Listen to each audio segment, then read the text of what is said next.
telah melakukan seperti mana anak-anak yang berada di Bukit Damansara. Just trust me, you'll be fine.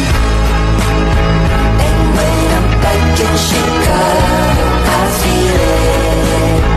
Another version of me, I wasn't it.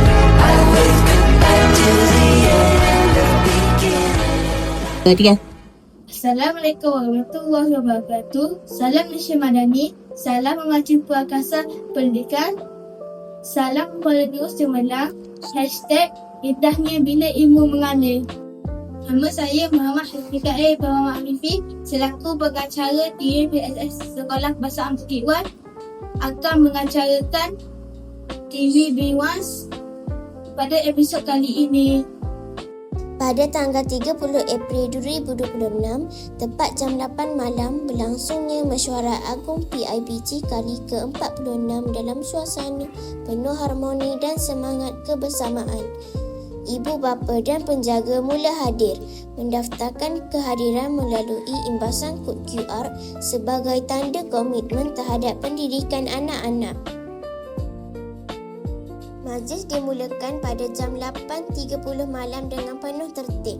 Seterusnya ialah ucapan daripada guru besar dan yang dipertua PIBG.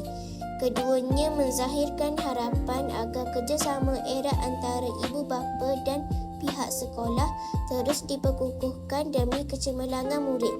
Majlis diteruskan dengan ucapan perasmian dan gimik pelancaran oleh Yang Berbahagia Datuk Haji Muhammad Khairuddin bin Abdul Rahman.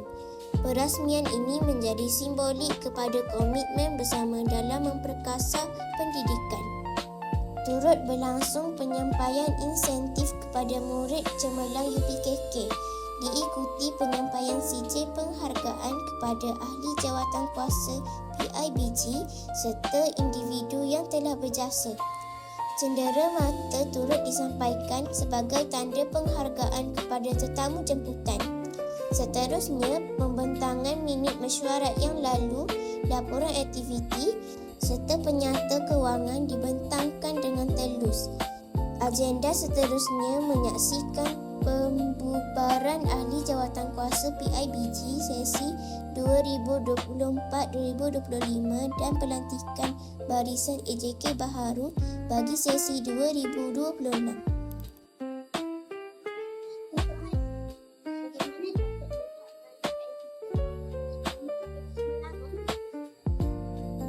Terima kasih adik, soalan yang bagus.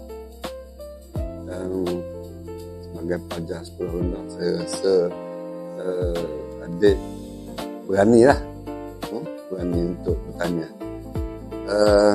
Peranan PIBG sebenarnya dia lebih kepada jambatan untuk menghubungkan antara ibu bapa dan guru. Jadi sebagai ibu bapa kena main peranan, guru kena main peranan yang penting bagi mendidik murid-murid supaya berjaya untuk masa depan. Sama.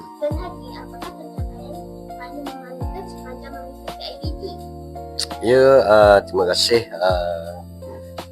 Yang sebenarnya sepanjang saya menjadi YDP PIBG DSK Bukit Wan ni, banyak pencapaian yang saya rasa kalau dulu kita melihat sebagai benda tu sebagai biasa, tetapi sejak akhir-akhir ni dan secara jujur saya bagi tahu bahawa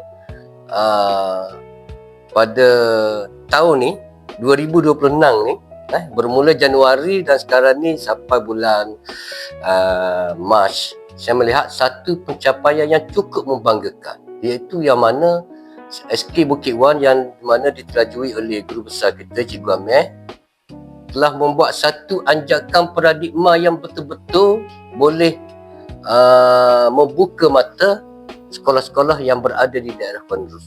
Yang mana seperti mana pada hari ini kita melihat studio yang diilhamkan oleh Tuan Guru Besar kita yang mana kalau melihat pada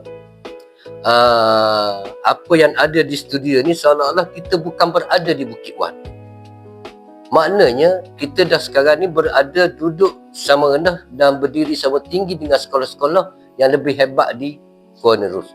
Dan saya yakin dan percaya dengan pembaharuan yang dibawa oleh Tuan Guru Besar, InsyaAllah SK Bukit Wan akan mengukir nama sebagai sebuah sekolah yang berpotensi tinggi dan akan menjadi satu sekolah yang menjadi contoh kepada sekolah-sekolah lain di daerah Kuala Nerus.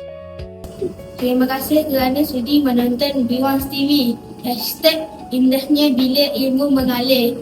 Jumpa lagi. Assalamualaikum warahmatullahi wabarakatuh. Bye.